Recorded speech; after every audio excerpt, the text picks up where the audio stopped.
Kemampuan jet tempur Rafale pesanan Indonesia disebut mulai usang, ternyata Indonesia sudah siapkan rencana cadangan bidik jet tempur masa depan ini. Sebelum melanjutkan ke pembahasan, disarankan untuk menonton video ini hingga selesai agar informasi yang disampaikan dapat dipahami secara menyeluruh.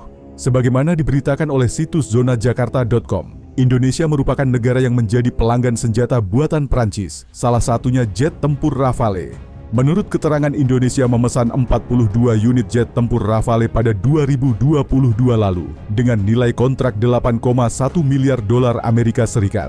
Antara News melaporkan bahwa Rafale pertama yang dipesan Indonesia akan tiba paling cepat pada 2026 nanti. Namun belakangan Rafale pesanan Indonesia ini kemampuannya mulai diragukan oleh beberapa ahli militer.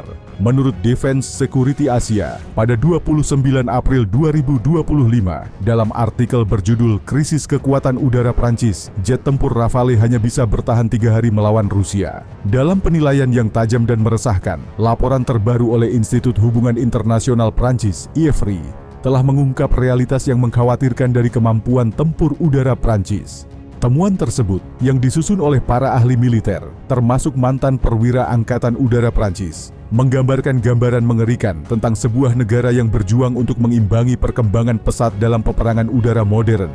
Inti dari krisis ini adalah armada pesawat tempur Prancis yang masih berpegang pada teknologi generasi keempat. Sementara para pesaing berlomba maju dengan kemajuan teknologi generasi kelima. Tapi, benarkah kabar yang beredar di laman berita itu?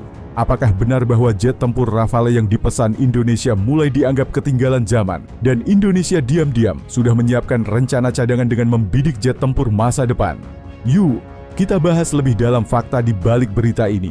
Meskipun mengalami peningkatan terus-menerus yang telah mendorongnya ke dalam apa yang disebut kategori generasi 4,5, Rafale masih kekurangan teknologi yang dapat diamati secara rendah yang diperlukan untuk bertahan melawan radar canggih dan sistem anti-udara yang canggih.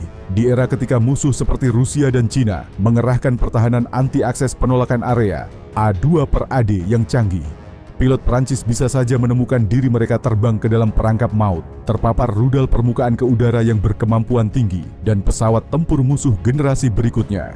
Taruhannya bahkan lebih tinggi, karena Moskow dan Beijing secara agresif memperluas persenjataan militer mereka. Rusia telah menerjunkan serangkaian rudal hipersonik, pesawat nirawak canggih, dan sistem peperangan elektronik. Sementara pesawat tempur siluman J-20 milik Cina tengah mengejar ketertinggalannya dari negara-negara barat. Kabar ini tentu saja menjadi kabar buruk bagi Indonesia yang disebut akan memperkuat kemampuan udaranya dengan jet tempur Rafale. Menurut Asia Times, pada 14 April 2025 dalam artikel berjudul Indonesia berharap Turki dapat meningkatkan kekuatan udaranya yang tertinggal. Laporan IFRI menyebutkan bahwa pilot Prancis yang menerbangkan Rafale merasa sulit untuk menang melawan F-35 dalam latihan gabungan karena keterbatasan sensor yang dimiliki Rafale. Laporan itu menambahkan bahwa meskipun Rafale masih relevan dalam jangka pendek dan menengah, kemampuannya menjadi semakin tidak memadai untuk operasi tempur berintensitas tinggi dalam situasi koalisi. Sementara kemitraan Indonesia dengan Turki memungkinkan Indonesia untuk mempersiapkan angkatan udaranya untuk masa depan sampai tingkat tertentu. Meski ketergantungan KAN pada bantuan asing dapat menimbulkan keraguan atas kemampuan ekspornya, mereka mencatat Turki dapat membantu Indonesia mempersempit kelemahan pertahanan yang ada, seperti keterbatasan basis teknologi dalam negeri, kurangnya perangkat keras militer strategis, dan ketergantungan pada pasukan negara-negara besar. Luerdi dan Marisa menyoroti posisi terdepan Turki dalam teknologi militer dan penjualan senjata sebagai kunci kemitraan semacam itu. Jika Indonesia berhasil memperoleh KAN dari Turki, hal itu mungkin tidak akan berdampak signifikan terhadap kemampuan militernya secara keseluruhan.